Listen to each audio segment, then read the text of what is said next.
Friends, আজকে আমি বানাবো মুছা দিয়ে মাছের ঘন্ট।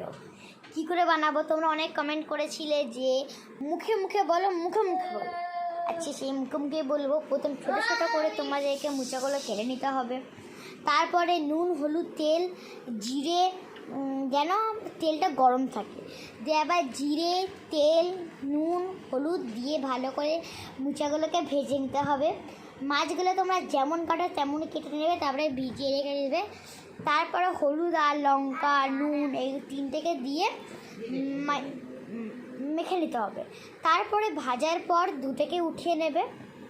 তারপরে ওইটাকেও দেবে, মুচাটাকেও দেবে, মাছটাকেও দেবে, একটু পানি দেবে। তারপরে হলুদ নুন, লঙ্কা, জিরে গুঁড়ো আর একটুখানি ভালো করে যেন সেন্ট আসে, কষবে বলে তোমাদেরকে একটা এলাচ থেতলে দিতে হবে।